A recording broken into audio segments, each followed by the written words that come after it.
Oh, yeah. Hey, everyone. Good morning. Welcome to episode 3 of the weekly intake. Here to make sure you start your Saturday with a splash of sodium. From Studio 5 in Denver, Colorado, I'm Kick Tripod. With me, of course, the man, the myth, the legend, Trevor May. What's up, Trev? Studio 5, huh? I didn't know it had a name. That's awesome. Dude. It's my fifth iteration of this studio. I should show you the pics from like Studio 1 to Studio 5. It's pretty daunting. The differences, like every iteration just getting better. But hey, man, what's up? Pretty cool. I'm good, man. Hey, hello, everybody. Like you said, I am all around good guy, the humble Trevor May. What's up?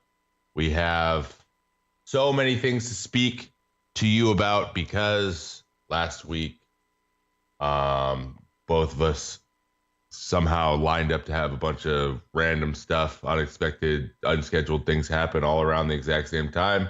And we weren't able to do the show, but silver linings, we have 2 weeks of stuff to talk about now. So, yeah, it's true. We came up with some pretty interesting topics, really interesting things that need to be addressed, things that we need to put an end to right now, right here in this Trevor May's apartment to Studio 5 connection. Tackling the big issues, the hard-hitting issues. Tackling the big issues. We aren't kissing babies this week. We're tackling the big, divisive, partisan issues. It's like politics without the politics, basically. Team A 2050. I can't actually extrapolate that far in groups of 4 years, but somewhere around there, this is gonna be my platform I run on. All right. So we have our games, right? Myself and Kicked have, our big ones: Overwatch, PUBG, Destiny 2.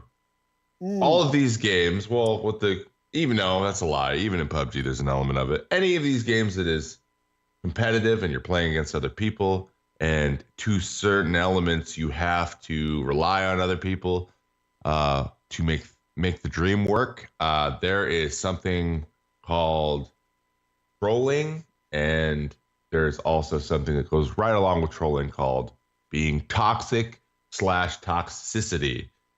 Okay. And I've realized that on my stream lately, I've been saying, hey, this is just how it is.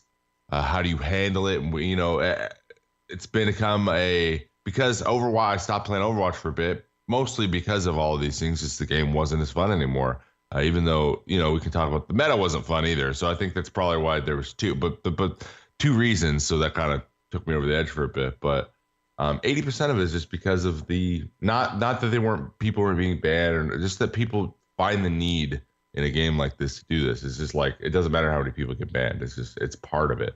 But that led me to get to a point where I said, you know what? This is the way I'm going to approach games. And I've been able to enjoy it, or at least realize when I'm getting to a point where I'm not enjoying it anymore, and then switch over. And thankfully, I'm starting to play a more rounded variety of games. And so it's made it a little bit easier. But what I really wanted to start with here in this topic is starting with Overwatch, just kind of figuring out what's going on. And I have a theory of why people do the things they do. And I'm going to take an economist look at it really quick, and then I'm going to get your feedback really. Right. I'll do it as quickly as humanly possible. So what I believe with Overwatch is, because any game with it, this explains why League of Legends is this way. Dota probably has its nice little toxic scene. Any game where you get ranked points and you are climbing ladders and you're being compared against other people, every single game you enter in, there's going to be an element. That's where it starts. And then you add in an element of there being 6 people in a group, not just 5. And then there's 6 guys on a team. Any one of those persons could throw it. You add into that it's the composition of your team matters more than other games. So it's not like, technically a guy in Call of Duty can throw your game, right? He can just run out and die over and over again in a death match on purpose. But it's really hard for him to completely for him to guarantee your loss. Because someone else on your team could also be 50-1 and just carry you. That doesn't happen in Overwatch the same way. If a guy's throwing, trolling, running into their team on purpose over and over again, no amount of skill is going to save your team. Even if you're the best player in the world, he still probably can't save you and win the game if the other team's all trying. I don't want to interrupt you, but have you seen the video of 5 bronze and silver players playing 6 GM players?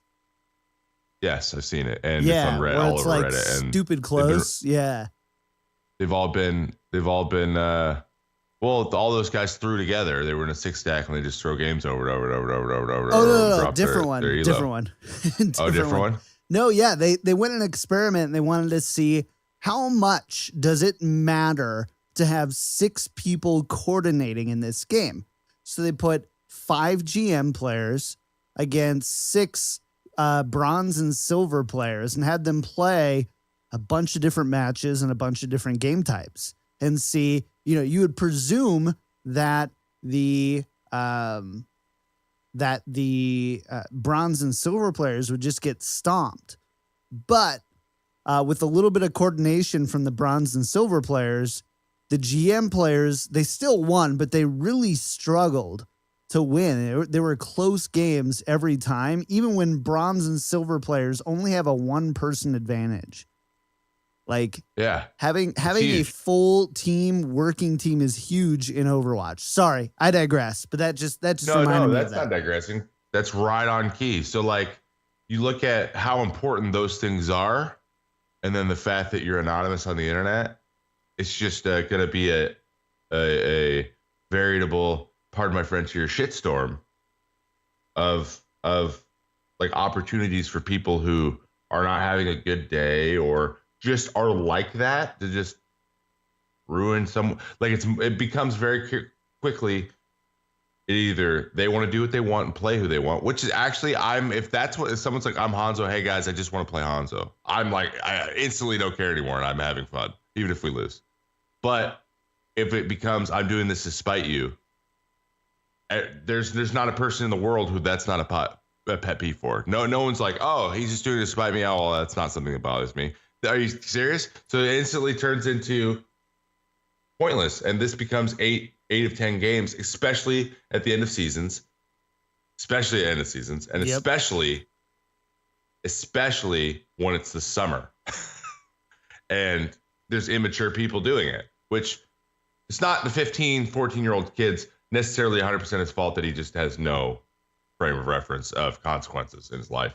We can talk about that all day, but these are all things that are like they because of the nature of the game, they're not going to go away. So like it's up to you to create an enjoyable experience. If you don't like it, you don't play the game. So where I'm at now is I go in, I say something right away. Hey, what's up, guys? If no one says anything, I'm like, all right, well, we're just going to chill and not talk. But if we're going and like no one's working together or whatever, and I'll try a couple times. If it doesn't happen, then I move on with my life on to the next game. And I just say that people start going nuts, right? They're like, oh, you didn't do it. Like they bottle it up. I love those people. Just hold it in. And then at the end, they're like, blah! Like all over their team. You just go, hey, man, good luck in your next game. You're probably not going to care in about 30 seconds. So just get through it. We're feeling for you. It's like throwing up. Just get through it and you'll feel better. What an awfully true analogy. It's like, truly it's so bad. gross. I'm like, well, and I'm like, yeah, that's pretty close. That's about it. How do you fix it is the question. And, of course, adding some consequences because, there's those kids that like think that nothing will happen to them and then something happens to them. There's a lot of people that'll be affected by that. Like, all right, okay, I'll play. If I'm going to play, I'm going to play it. But me, I'm a hyper, and I was saying this to you before we started. I'm a hyper competitive person. I've played competitive sport for a living for 10 years now. And I've been doing it so like learning accountability, learning being coachable, and learning to do all this stuff and like look at yourself and see what you're doing wrong over and over and over again. Like it's something that I'm just naturally do now because I've doing it my whole life. And it's weird for me going into a game being super competitive in that same way, even if I'm not as good as I am I'm not as good at video games as I am at baseball. I'm still that way, and that's the way I think. So when I play, I practice on purpose, and all that cliche sports psychology stuff you hear in books is stuff I do. And then I go up with people who just don't care.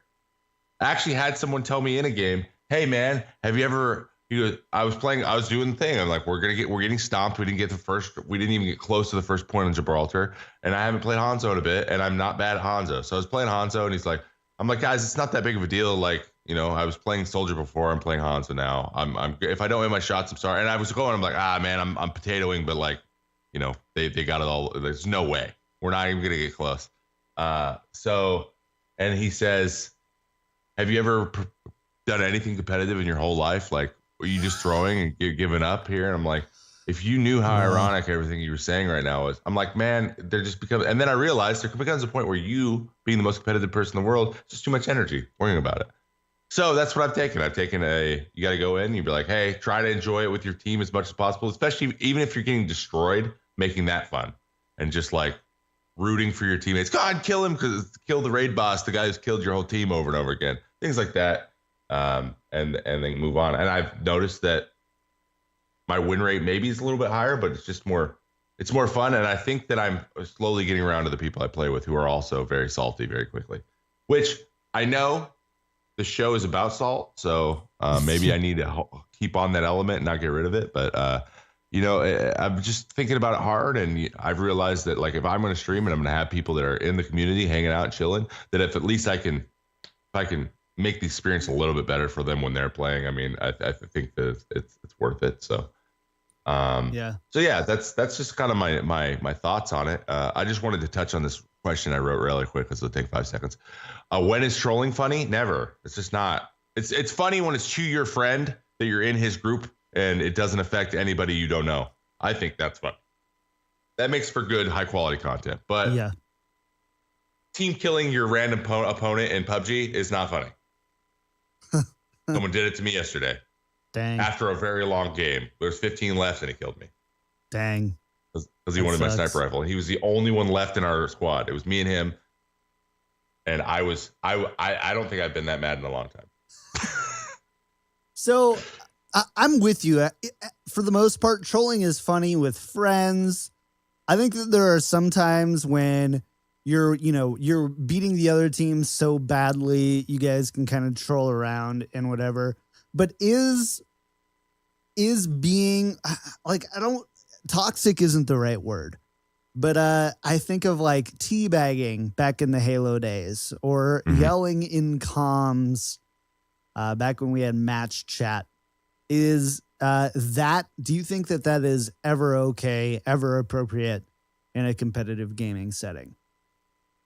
Against people that you aren't total randos. Randoms? No, I don't think so. I don't think so. It's like it's the equivalent of like. I think we're living a lie. I come from traditional sports where like showing up a guy for no reason is pointless. Showing up a guy, like if it becomes part of a you versus him competition thing where he's also teabagging you back every time you kill and you guys are about even. This is no longer like bad manners. It's like competitive. Like, well, one side's bullying. Let's go. Yeah, if one side's bullying if one's dominating the other one. If you kill him over and over and over and over and over again, but if he does something to like do it to you and then you get him back, I feel like he kills you the first time, teabags you kill him 10 times later and teabag him every time. That's justice, my friend. That's what that is. See, that's inordinate. That's unbalanced. But it's the same thing. Like in baseball, right? We have the unwritten rule where like someone gets hit on purpose and then they hit someone else. Like there's a checks and balances system. It exists a little bit in video games. It's just all about feel. The problem is people don't have feel. Yeah, people don't have feel, and you don't know them. But like when I watch like streaming Overwatch, right, where like it's another streamer or a guy that he's played like pro against before and knows personally, and he's just every time they kill each other, he's like, oh, now he's teabagging me again. Like that's funny, but he's okay with it, so it's funny. But if he were mad, I wouldn't like it. So it's like it really just depends on what the person's reaction. The problem is you can't see their reaction. Right. So it's probably best to err on the side of I'm just going to play the game and live my life and move on. And I'm trying to go there first. So I thought I would agree with you. I thought that I would be on the same side as you, but I want to bring out a second side of this here. I call it the hockey fallacy. So baseball is a gentleman's sport. Turn the other cheek and then, tit for tat, all that kind of stuff. Those all exist in baseball. In hockey, you staff people on your team called enforcers, and bring them on. You just bring them on to rail a little bit. I'm a Minnesota Wild fan. What's that? What's the movie with Sean William Scott? Goon. Yeah, goons. Yeah. They're called goons. That's what they're called. Yeah. So I think of I'm a Minnesota Wild boy, and I think of McLeod from the Avalanche because they're right in the back. Oh, I hate McLeod. But he literally goes on there and just jaws the whole time, just yapping away, doing all that stuff. Now that's considered part of the sport. It's considered part of hockey. There are parts of it that are frowned upon, just like retaliation in baseball. You throw that right at that hip, right? You're not or the like the side of the arm. You're not throwing at the head. Yeah. You're not throwing even sometimes at the ankle. I don't know how much that affects. No, you don't want to go knees. Okay, the thing is, it's like between the bottom of the rib cage and the knee. So if like you get thigh, butt, hip, like those are all meaty parts. Give them a nice little bruise. Those are Charlie horse areas where like dead leg, but like not any lasting damage unless now everyone throws 100 million miles an hour. So now, but again, like you said, we all have our unwritten rules. Like retaliation is frowned upon, but it's not frowned upon. It's frowned upon in public, obviously. And this is a little insight. Everyone knows it's not no secret. But we have the little like, come on, dude, like run. You're pissed. You gave up a homer. Now you got to watch the guy bask in all his glory. When you can't, I know punching him out is more. It's like it's the balance between that's more common though. Why would you celebrate that every time? But there's guys who celebrate every strikeout because they're a closer or something. Yeah. Like Fernando Rodney, who used to be all pumped about it, right? When he did the little arrow thing. Now he's like, I have to do this. Like, everyone's got it's just like give or take. It's person by person. It's like some people don't like. It's crazy. Some people didn't like John Rocker, right? Because he was like to everybody though. He was like to the fans and stuff, right? Shut up. And a lot of people here might not know who John Rocker is. Look him up. Some of the best like highlights of he was getting beers thrown at him, full beers, like as he's running into the game, and he's just like flipping off the crowd, screaming at him. He's a Braves closer for like 2 years. And he's like he was like a chugging pro in wrestler from the bullpen all the way back like a horse. Yeah. And so but every time he celebrated, everyone hated him because he was a villain. So it really, really depends. Like you said in hockey, I'm sure there's some goons that are like, this is my job, and they'll jaw and they'll get in people's ear, but like they're super high respected. So the other goons like, if we're gonna have to go at it, I want to go at it with him because I like him. But then there's people who are like, I effing hate that guy. Like everyone says, everyone hates Jose Bautista, right? In baseball, sure. I don't hate Jose Bautista. Like I don't hate him, but I get it. He has a certain villain quality, and he was on a team that with a bunch of personalities that were like to everybody for a few years, and so he kind of became like the top of that pyramid, right? But that's how they played. So it's weird. It's like and at the same time I'm like, you know what? But at the same time I'm like, it's also pretty like I would like to be part of that. You know, it's.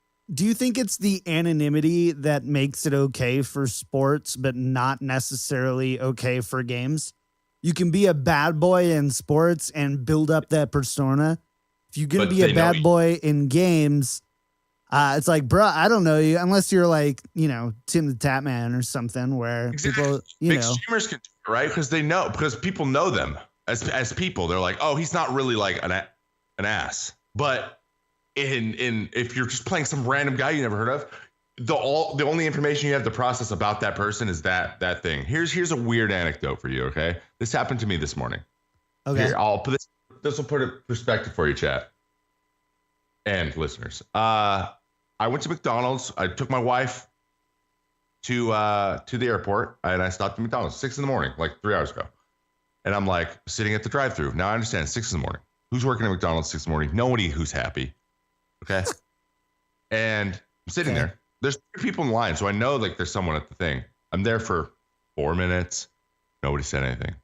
And I'm being patient. And I go, hello? Nothing. Hello? Like maybe 30 seconds later, nothing. And I'm kind of like, okay.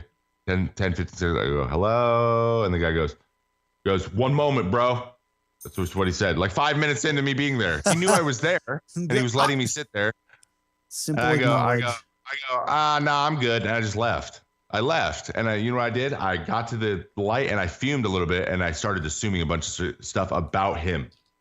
What type of person You didn't he go was. up to the window and start teabagging him?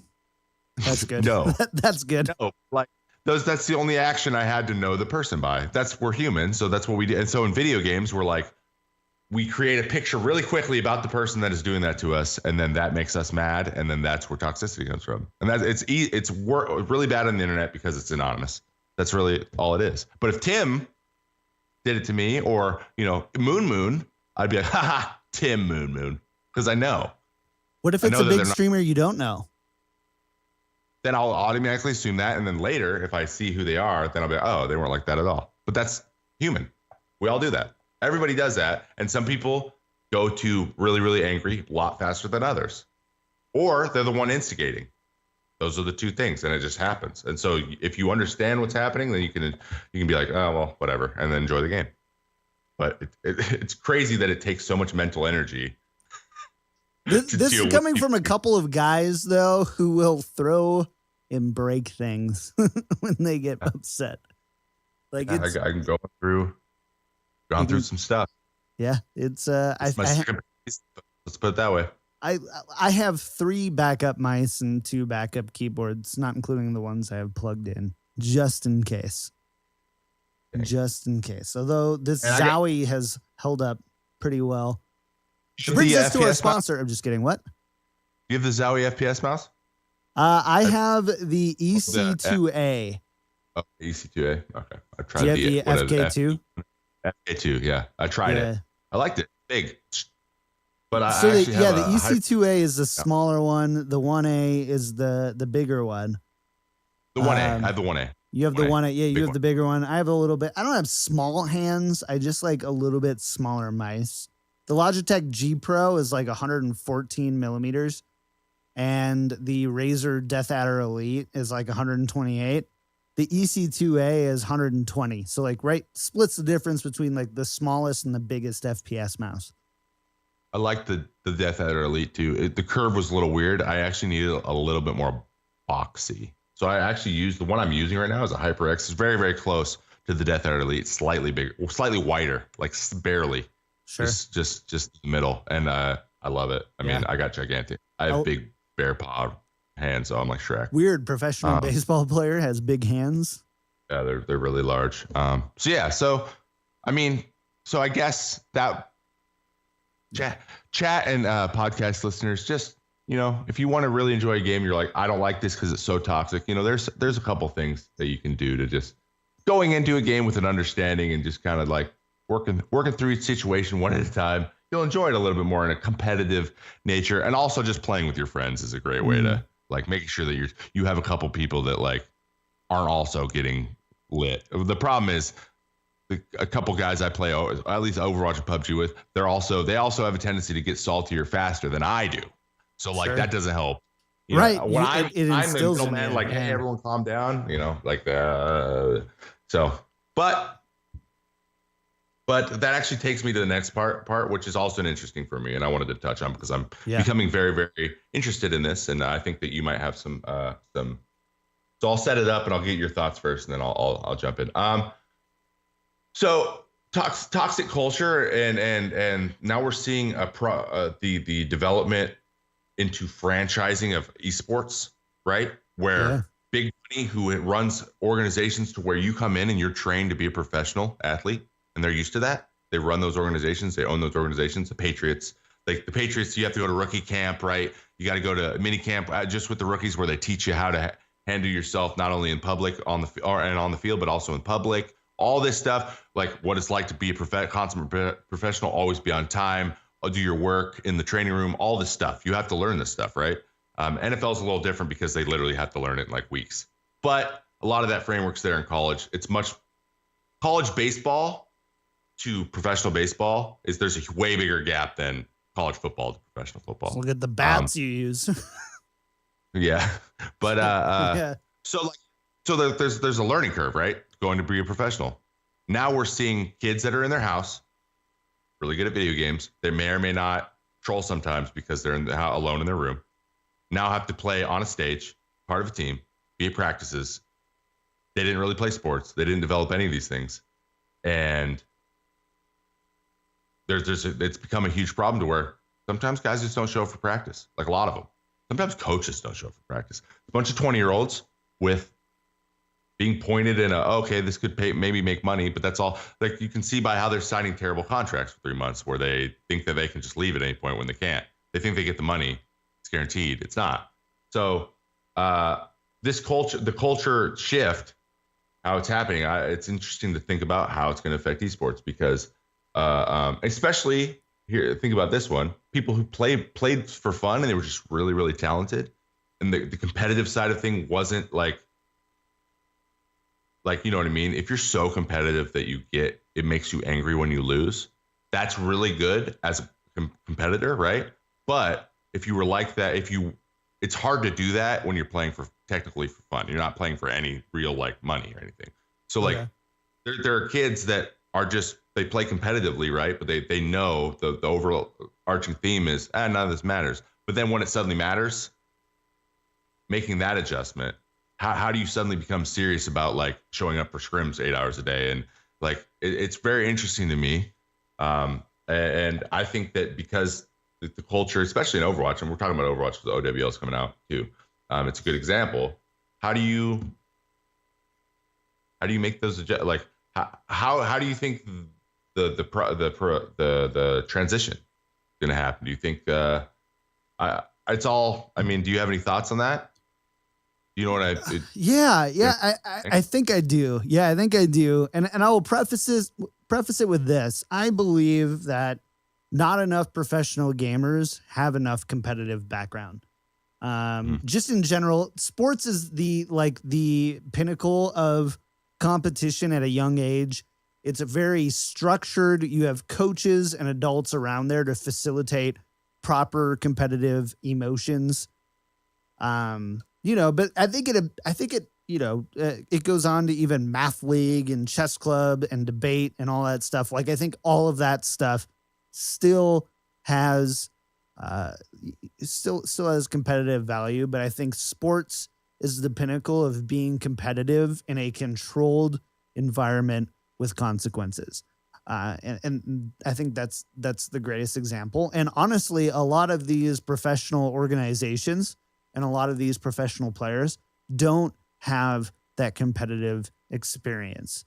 They don't have the dichotomy of playing a game because it's fun and the dichotomy of playing a game because it is competition and it's potentially, a way to build up your career. And, a third side of that is even the value of playing and team building and skill building in that piece. I don't think esports has done a good enough job, and it's not esports' fault. A lot of it's cultural fault. I mean, you can't have a competitive video, or not that you can't. There aren't a lot of competitive video game leagues for middle schoolers or high schoolers. There aren't yet. Yeah, no. I'm aware of like some clubs, some after school clubs.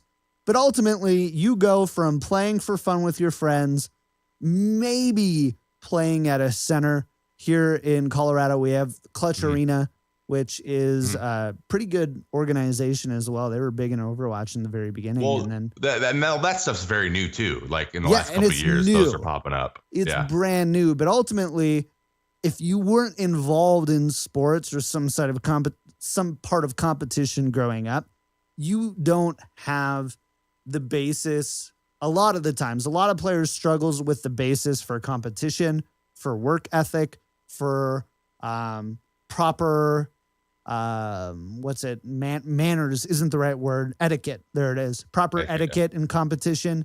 You don't really have that. And esports organizations are trying to catch up. Look at DeFran, right? Dufran from Overwatch. Dufran was largely considered one of the best DPS players in Overwatch. But he was known for his toxicity. And even down to, so basically he threw during a professional match because he thought it was fun and funny. And he threw, and so he got a ban from Overwatch, from Blizzard directly, and from his organization, and then eventually got let go. And even in his statement when he was done, he was like, I didn't really want to play competitively anyway. I was just trying to get them to drop me. And I'm like, you can't sack up and just talk to your coach, talk to your organization, and be like, hey, I've learned that this isn't for me. I want to rescind my contract and look at my out options. But another part of that is like the contracts right now in esports, at least leading up to this point, and there are obviously exceptions to that, but contracts in esports are very organization favoring. You don't have, Trev, I'm going on an assumption here. Do you have like an agent or a representative? Oh yeah. Yeah. Oh yeah. Oh yeah. And you really we have a very good union. We have a very good union. You've got a We're great union. You've got agents, people who are going to look over your contract, make sure that they favor you as the client. You don't have that in Overwatch. I know there's one guy, he's like the esports attorney, right? Or the video game attorney, right? And he's got tons of followers. He's like ESA or yeah. And so he does. Yeah, he really cool dude. Yeah. But early on in like this, and he realizes that this is where the space needs to go. You don't have that. But it just kind of shows like the lack of maturity that we've seen, even with organizations bringing on as an organization, if I'm bringing on someone for esports as a coach or a manager, I'm not looking for people necessarily with dedicated esports experience. I'm looking for people with sports experience, with competition experience, because when you bring on, this guy was an amazing player back in the day. Like, you don't know if he knows how to harvest talent, how to grow talent. He's just really good at video games and understands the game really well. And I know that was kind of a long way around to say it, but I think that esports is in such an early stage. People haven't fully adopted the things that have made sports, what they are, and the formative options, the formative events in competition for young men and women across the world. And I think that that's really important. As esports goes, you need to create longer, more dedicated programs with more control. It needs to be in more controlled spaces. It's not going online it's not going online into quick play and competitive play on a ladder and saying, go nuts, go shoot these target dummies. It's also having the experience of competition. And what do you do when you're getting really frustrated? You know that guy on the other side of the stage and he's beating you or you're beating him. How do you properly deal with those emotions? And I think that esports and video gaming in general needs to do a better job at facilitating that. Just like, you and I both grew up in sports. I wasn't nearly as talented as you, but I was good enough. I played some baseball in college. Okay. But it's something that I think that they need to do better and make more controlled, more formative, and, address earlier and draw on those experience in Overwatch. I'm with you. I'm with you. You hit it around the nail head, and this is actually it takes me to my involvement and how kind of things I have kind of maybe going behind the scenes. A lot of things that are going to be, I think, more clear in the near future. But the big theory is for me, and I think it's pretty much obvious, is becoming an amateur and then going to be a pro is a little bit of a crapshoot right now, anyways. So like a lot of people fall into it. A lot of people are recommended by one of their buddies who's all pro player. And the way they got seen was like trying out for a team. That's it. Like there was no amateur structure. Like you said, there's no playing. There was no like organized for 12-year-olds, organized for 14-year-olds. Like finding the next talent is just basically like, hey man, who do you know? That's just how it is. Now Discord has kind of started to build like the pool of players and the people who are starting to take it a little more seriously. Like the advent of Discord has been a huge. It's crazy how these things happen, but I've been a big proponent of that. And now I'm actually intimately involved with a couple organizations that are organizing a lot of those things you said, and that's part of the training. That's part of the experience is, getting coaching, working with coaches, but also learning how to, once you are a professional, being a professional, it's just kind of organic. It kind of works because the more you take something seriously, the more you care about being as good as you can at it, right? And then all the other stuff comes with it. So like you said, the Fran maybe just it's not his cup of tea. The reason those things are like playing professionally and being accountable isn't his cup of tea, possibly. Like it just might not be. People don't want to listen to anybody, and they're not going to change. And maybe they should be playing just the way they play, just anonymous. You know what I mean? And I don't know him. I don't know him personally. So, but that there's going to be no room for that, and especially, and this is something that even a lot of people are starting to think about, is as like fantasy esports starts to happen, and then like people money starts moving around like in bets and stuff. Throwing Pete Rose, man, throwing games is going to become literally like there's been a time, and it still happens, where very dangerous people in the United States are betting on games, and they contact big players in those games to throw the game one way or the other. And there's got to be some sort of something. So if say 10 years down the future and esports has become, because we're all on the internet now, right?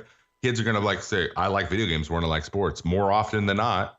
And they're going to start trying to play. And when that framework's there to play professionally, we're going to get to a point where people are starting to throw, it becomes a spectator thing. And then all this other stuff builds around it. And all these systems have to be solidified, or it's just not going to be successful. But I just think that it's such a big market that it has to be. So that's why I've spent so much time thinking about it and going on. But anyway, we spent a lot of time on this one. I just think it was really important to get there, talk about it a little bit. I've gathered a lot of information in my head on it. I was like, okay, this is a great opportunity to talk about it. But let's talk about something more exciting, something that Kick Tripod loves to talk about. Yeah. What released in the last 2 weeks? Destiny 2 on console, playa. And I played the beta. Yeah, you did. And I played the beta on PC, and oh my god, 250 frames. Dude. Was like, you're not joking. When I got into the game, I was like, this is great. Oh, there it is. Hold on one second. No hugs. Here it is. This is great. Anyone want a hug? No hugs. Kate is the best. Kate is absolutely the best when it comes to Destiny and Destiny 2. He's my favorite character of all time. And all the shorts that they've done with him have been amazing. But yeah, Destiny 2 is live right now. Man, it has been a wild week. Let's take a second and talk about PC beta really quick, and then talk about the actual full release so that we can do that. But PC beta was awesome. I too was running at many a frame per second. Many a frame. I loved it. I don't have a lot of reference for games that I played on console that then I played on PC. Mm-hmm. The only other one is Overwatch, and you put everything on low in an FPS anyway, because you're trying to squeeze out as many frames per second that you can't really notice or appreciate the quality difference. But in Destiny and MMO, you mostly can. You can run it as high as you really want, as long as you're not, dipping below a threshold during raids and stuff. And I must say, holy crap, is that game beautiful. I've always loved the Destiny art, like the Destiny art style, this kind of medieval space cowboy thing that they have going on, where they use a lot of medieval imagery, Greek, Roman type of styling, and then throwing it Halo. In space. Yeah, it's then it turns really into amazing. Halo with and to be honest, man, they like different but familiar the crap out of us with this with Halo. Halo captured a generation, man, and then Destiny's like, it's a different game, but it feels really. Look at all this custom stuff you can do, but it's still kind of Halo, and you're like, oh, that's why the people who love Destiny, that's why people who play Destiny, you for example, love it.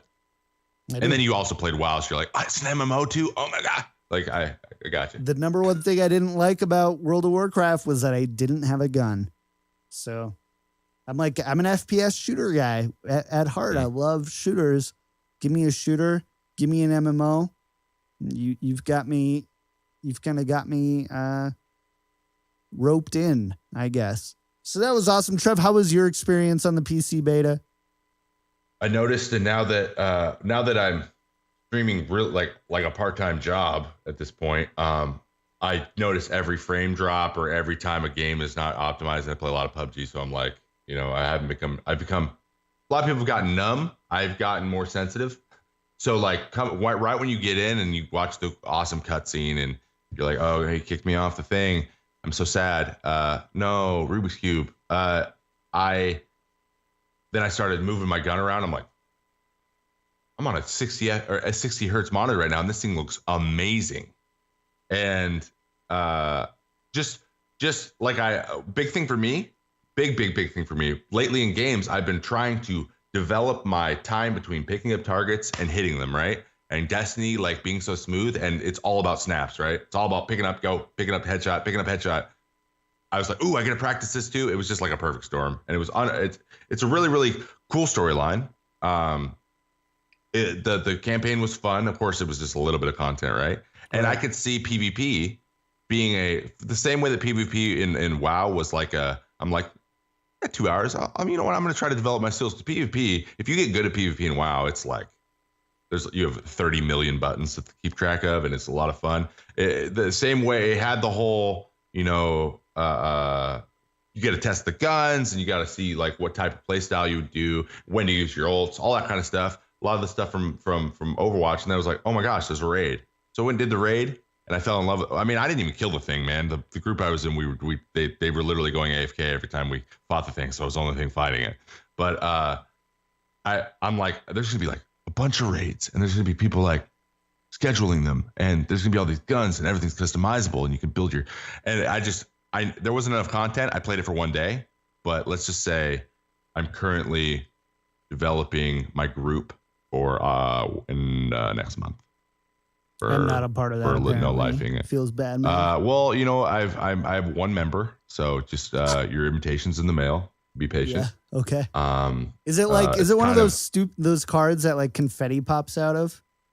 Be a little Destiny. No, it's a 24 karat gold card that says D2 ? That's it. D2. And you have to figure out what it means, but you might not care because now you have like 2 ounces of gold. All right, I'd be like, no, retirement! ! No, I'm good. I don't need to play video games anymore. So I loved it. I think that the potential is amazing there. Of course, there was like 3 things to do. So like as a guy who didn't play Destiny 1, I'm sure you could see it a lot more clearly. But the potential for me, just being on PC and how well the game plays, like everyone was blown away. Every single person was blown away. Even with the game starting and nobody could play it for like the first hour, which was to be expected because 100 million people tried to test it because they just hit a market that they should have hit a long time ago. Yeah. It's great. I'm gonna no life it probably next month. Yeah, I'm no lifing it now, so I can no life it again next month. And it's been awesome. Like people Destiny 2. So I just want to put something to rest here. One of my biggest gripes in Destiny 1 was the story blew because you didn't really know what you were doing. There was 2 expansions that really developed the story to an acceptable level. My dog keeps trying to lick my feet. Will you knock it off? Thank you. I love you. All right. So the story was just it was pitiful. Destiny 2 story, muy bueno. No spoilers, but I'm just saying if you're really worried about the story being the weak point and that's a difference maker between getting it and not getting it, let me rest assure you that it is very good. So story's been amazing. On console, there's no shortage of things to do. I'm actually surprised with the amount of stuff they do. They give a lot of experience. So even playing, probably I've played maybe 11 or 12 hours so far. I am 230 light level 20, where 260 is kind of, there's like a soft cap. And then you can kind of get up to above that, like 275, 280, I guess. But like light level's like your gear score, right? Yeah, it's like your kind eye of, level. More or less. Yeah, once you're level 20, level. you've got like an eye level. It's the level of all your gear. The higher you go, the more damage it level does. 20 is max level. So like you kind of learn the game building up just like any other. Right. It's like World of Warcraft, you get up to 110 and then the actual grind starts getting the best gear that you can and grinding up your eye level. Same thing, but they use light level. It doesn't take 4 months to get to 110. No, it doesn't. Although you'd be surprised how fast you can actually, if you get one of those leveling add-ons. There's quite a few. Like you can, in 24 hours of game time, you can go from 0 to 110. It's pretty amazing. You get 0 to 100 like real quick. Well, you can buy it now. You could just buy a level 100. It's like $60. They're like, boom, you're level 100. Just do the last 10 levels. I may have done that 3 times. I don't know. All right, fair enough. I'm just like, I'll just roll Death Knight, and then stop at level 70. Then I just stop at level 70. Awesome. Yeah. So what here's a question for you, and I don't actually know the answer to this one. So I never thought about it actually. Is there obviously there's different levels of raids, right? Tiers of raids. Mm-hmm. Right. So of course with the first release, there's probably just the one tier of raids, like the tier 3 or whatever, or tier 1. Yeah. Tier 3, the tier 3, and then how WoW over a year. So the next DLCs, they would have bigger raids, or are they all kind of the same type of difficulty? So Destiny or World of Warcraft has the advantage of having expansions, right? Yeah. And so expansions are, within expansions, you have like 3 or 4 major patches, typically with 3 or 4 different raids. And each raid kind of from the beginning of expansion to the end, they kind of increased by gravity to the story. So I think Deathwing, Cataclysm, I can go back far enough to where, it's not spoiler territory.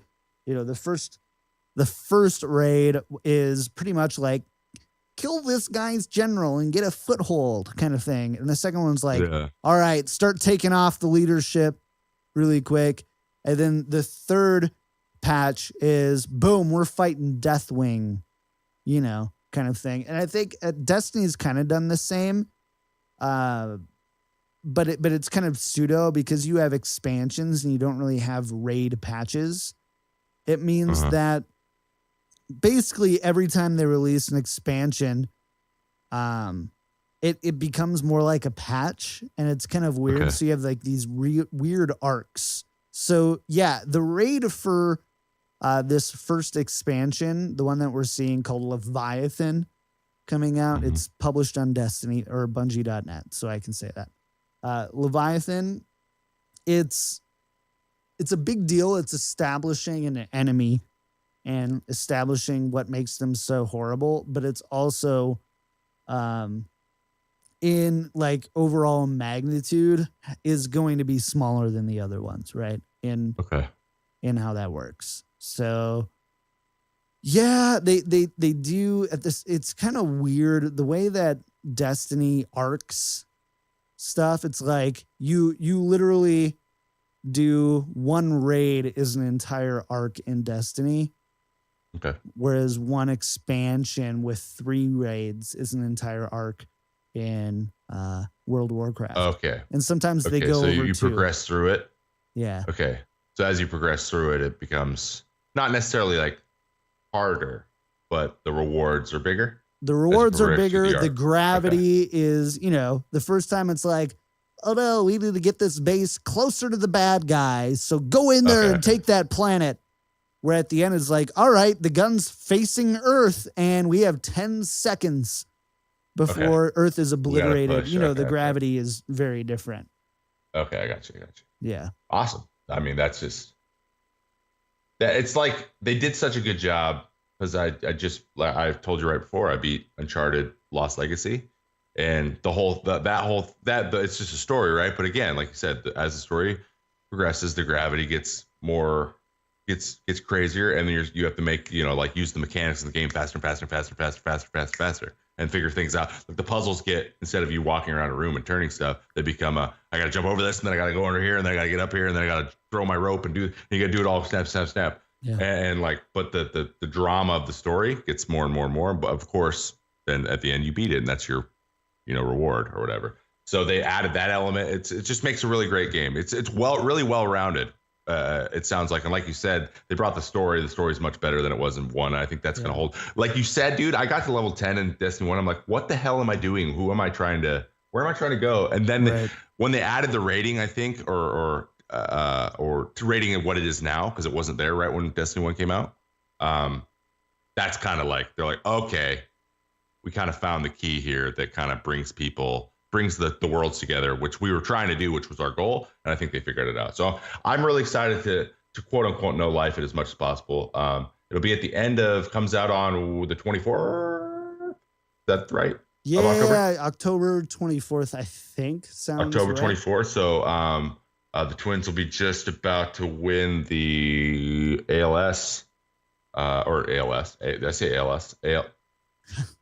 ALCS, sorry, ALCS. Yes, I was gonna say ALCS, about to go to the World Series. So, maybe I'll have to put it off for a week, but it's cool. There'll be plenty of time to play it here in the winter.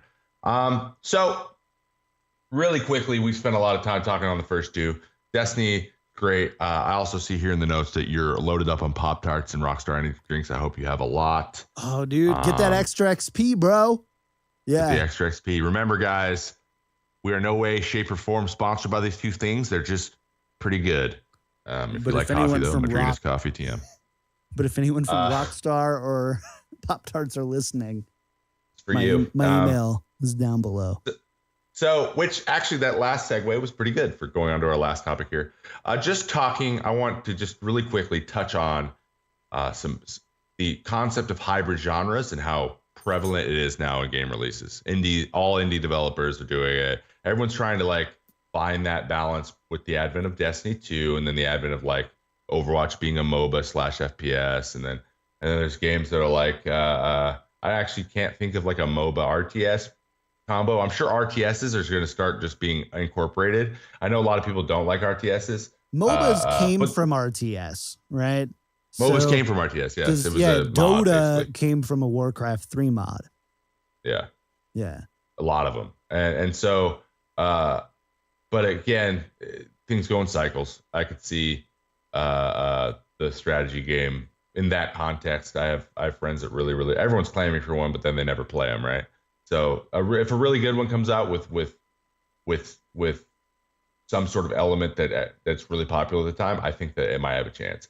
But here's some examples. The MOBA FPS, I think, is extremely successful. I think that Lawbreakers is another one that's like that. It's just the whole playing a class, but also being a FPS player. It's linked to 2 kind of groups together that are kind of making really, really big markets for those games.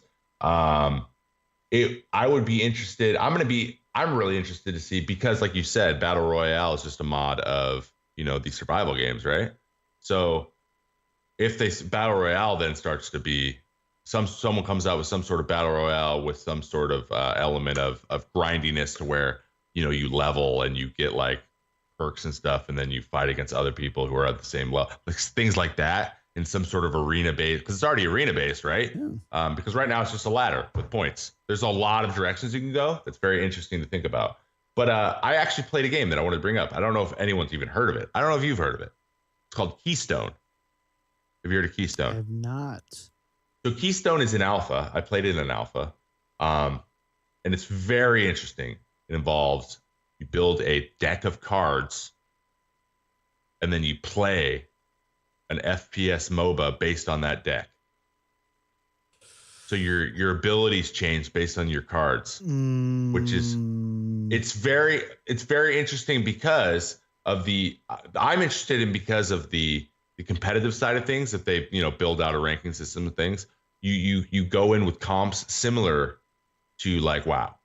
So like you can comp your character in a way that and it's 4-on-4. So your other 3 characters you can like have it's like a little hunter with a bow, which is super satisfying hitting somebody, almost as satisfying as Hanzo, right? Headshotting someone. And they can just build their whole deck based on slows and traps and all kinds of just annoying CC stuff. And there's one map and and you can play it in first person or third person. Okay. So very interesting, but I'm like, there's a lot of games that are being, like Fortnite it's a tower defense and a role playing game, right? Yeah. Fortnite, interesting. There's so much crap going on, like that I think that it might have trouble. It's having trouble getting traction, like Destiny did. 13 currencies. Have fun. Yeah, it's just like sometimes you got to keep it simple, and but where I'm getting is I love it. I love that everyone's hybriding. I love that they're giving things a chance. Some stuff's just falling flat on its face, but we're starting to see kind of people take chances with new games. And I know we're in a lull kind of with releases, and Destiny came out, right? But like beyond that, everyone who plays PUBG all the time is like, okay, optimize it, please, so that we can play it like normal games that we play. Release it, please, for the love of God, please. Don't give us more shirts, please. Right. And they're, of course, going there first. But the whole hybrid genre, you like how people taking those chances? I mean, so I get it, right? I mean, it's basic marketing 101 and product development 101, right? When you're developing a product, you can extend a line, you can create a new line, and these are very much line extensions, very much hybridizing of those lines rather than creating new ones. The advantages are it's safe. This genre works. This genre works. Well, let's try to combine them and see how they do. The risk is lower than be like, cool, we have this brand new game. Let's see how this works, right? Mm-hmm. So I think from that perspective, it makes sense. But I also think that there's a lot of things like I would love, imagine PUBG squads, but it's more MOBA based in the sense that you have ability based players and heroes versus just everyone is looting for the same guns, the same gears, and seeing who has the best shot. The simplicity of PUBG is what makes it kind of awesome. But imagine being able to, I'm like, that's what Overwatch does so well and why it appeals to so many people. If you're not a run and gun player, you don't want to play, a Soldier 76, a McCree, a Genji, a Tracer. You aren't that good at aiming or whatever. Cool, play a Reinhardt, play a Mercy, play Symmetra, and there is a character and a play style for you. In a game like PUBG, there's not. You either like to shoot and play this kind of run and gun type thing, or you don't. And, imagine being able to say, cool, I'm more of a medic. We're running in a, squad of 4, being on this big island and having the ability to do that. I think that there's really cool opportunities there. And overall, I think when you take really holistic game types and you combine 2 of them, it increases the complexity and replayability. It also appeals to different parts of what we enjoy about games. For example, I love MMOs. I love first-person shooters. I do. Right now, before Destiny 2, I basically had to play. I basically had to play them separately. I had to play WoW for my MMO itch. I had to play Overwatch or PUBG for my first-person shooter itch. With Destiny, now I can just play that one and never touch either of those games again. No, not totally true. But I love the idea of hybrids. True. But I also like when you're talking about an FPS combined with a card game, I'm kind of like, nah, is that hybridizing too far? Is that like solutionism to the extreme? I don't know. It might. I don't know where those two groups of players even overlap much. Yeah, be like, oh, I really like MMOs card and games. first-person shooters. There's a huge overlap, but people who really like card games usually don't like shooting people. That's why they don't play them much. So, I mean, and it all depends on how well it's done. It's like it's weird too. It's like it's like 70s themed. Like it was interesting. It was I Like enjoyed it. I was retro actually style, like, this is kind of Austin fun. Powers. Kind of like, and there was like a guy in like a scuba suit, but it was like, it looked like it was from Scooby Doo, not like a real scuba suit, with the big bulbous head. And there's one of those guys who shoots like a harpoon gun and like, all that kind of stuff. Okay. And then there's the chick who's like, from Austin Powers, who's like a James Bond girl who, is all Foxy Cleopatra'd out. Okay. I mean? Yeah. So, Beyonce's debut acting role. I approved of it. And then the last thing I want to hit on here is, and I'm just gonna say I don't like it. I don't like it's taking me to the whole like Silicon Valley model of, raising money for your startup, like 6 different rounds and taking forever and not really building anything. Games are starting to do it with the alpha, the closed beta, then the open beta, then the early release, and then the release, and then everyone's going in these models. And now games like Destiny, they just do an open beta. They don't need to like build hype for their game. It's Destiny. Like they don't like WoW doesn't need to build hype for its game. Like Blizzard didn't need to build hype with. They can just do an open beta, and then a closed beta like that doesn't need to be hyped. Open beta, play for 3 days, and then we're gonna launch and it's gonna be fine and everyone's gonna fucking play. But like they go to like I said, Keystone's like, play the alpha. It might not even work. And then you're like, now I don't want to play this game because it was so shitty the first time I played it. Like I played Dauntless. I was like, what do? They're like, go out and punch this monster for like an hour and then come back and build your armor and then go out and punch another monster. There's only 3 you can fight and they don't really do much. And they're really easy. Fight with your friends though. And you're like, but it looks really good. Again, there's so little stuff to do that it's not going to capture my attention to where I want to play it later. So I feel like they're getting money, right? Yeah, but I don't know if they're going to retain many players. So it's like a catch-22.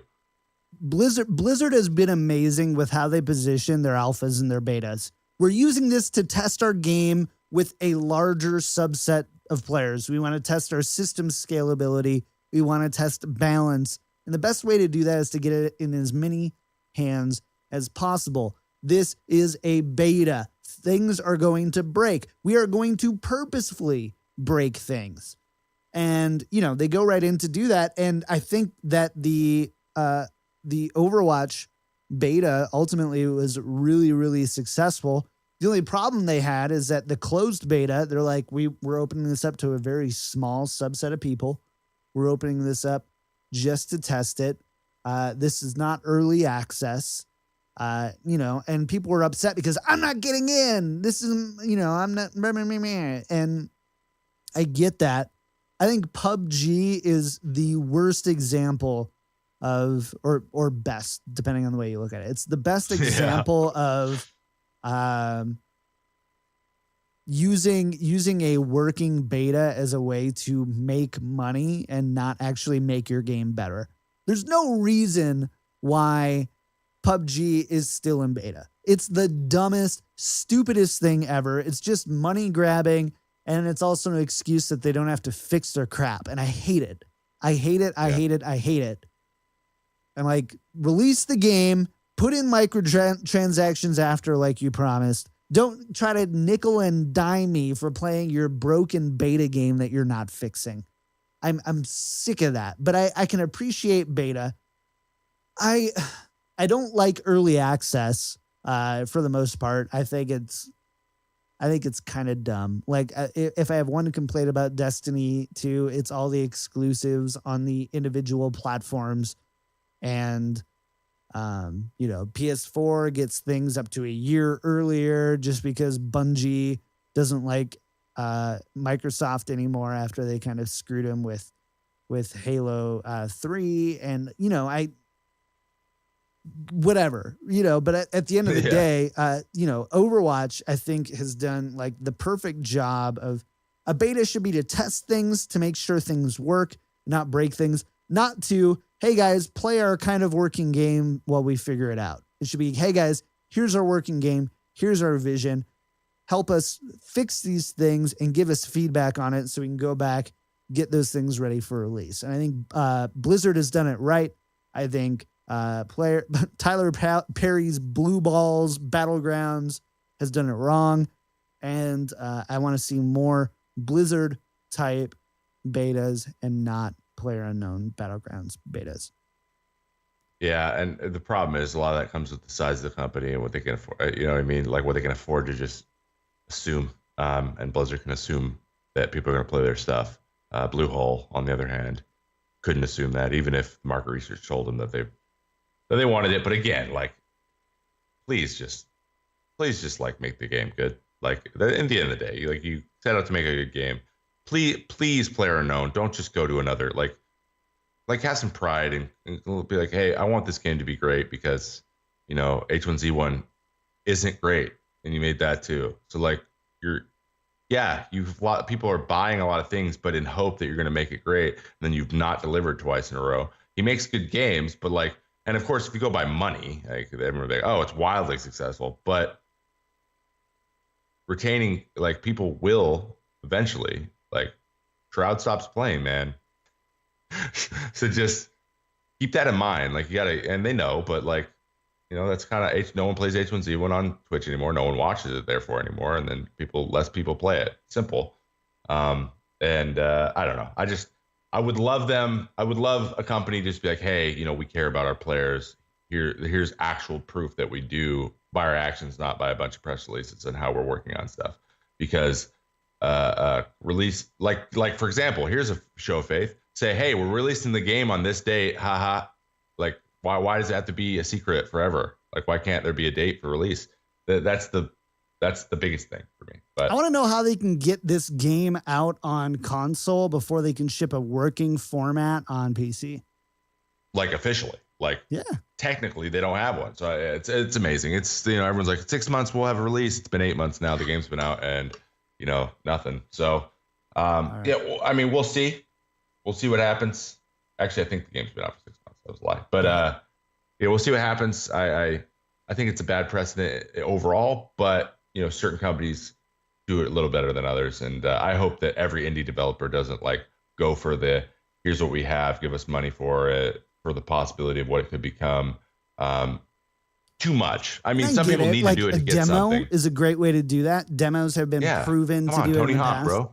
Yeah, like demos, there's lots of ways, and anyone, like, there's a lot of people who are like, well, they have to get money somehow. You know, sure, I get it, but demos work.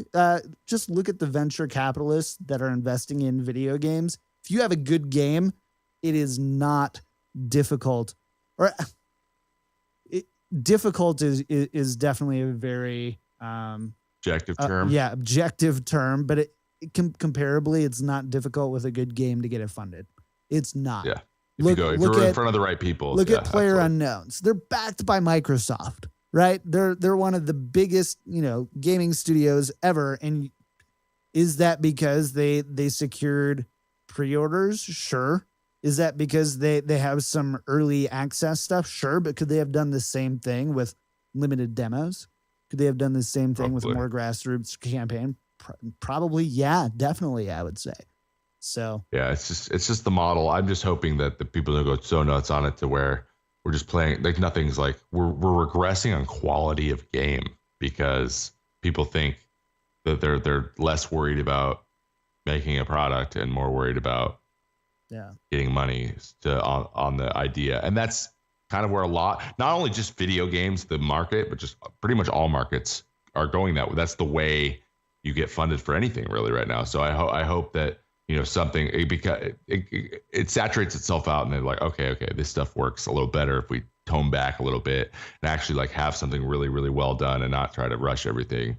Like a small bite of it so that people are like, oh, this is awesome. We could, you know, like Destiny. I'm fired up because it was so beautiful and played so well. Like if it came out and they're like, you know, here's a bunch of content, but you can barely move and it might crash on you every 5 seconds. Then you're like, different thing. Anyway, we've gone a little bit long today, but you know, we get excited about talking about video games, so it's to be expected. As for what's going on next week, there is something that I would like to do. I know that we don't have much written here, but I think that we're going to see I'm going to play some indie games. I might do a humble bundle and just go over what I'm playing that week. Discuss been playing as well. That'll be next week, and possibly some surprises. Just keep in touch on Twitter, and you can get excited about what's going on. I'm Trevor May. That is Trev May 65 on Facebook, Twitter, Snap, and Instagram, and I am Trevor May on YouTube and Twitch. John? Awesome. As for me, you can find me everywhere at Kick Tripod. Kick Tripod on Twitch, Twitter, and all the good things. By the way, if you like this show, we would love it if you would leave a 5-star review. We got 2 this week from the USA, officially Randy and DJA May. That is not me. Got it. Disclaimer. I didn't actually, that was my DJ name at one point. I think someone is memeing. That's what I believe is happening. All right. But thank you very much, DJ May. Hey, if you have not, guys, go into that app or go into iTunes, subscribe to the podcast, leave a rating, preferably 5 stars, telling us how silky smooth our voices are. Obviously, it's not required, but I'm telling you to do it, please. Thank you. It'd be great. We're just trying to get our wonderful content in as many ears and in front of as many faces as humanly possible. Right, John? That's right. All right, Trev, let's get out of here, dude. Have a good All week. right. I'll see you next week. You too. See you next week.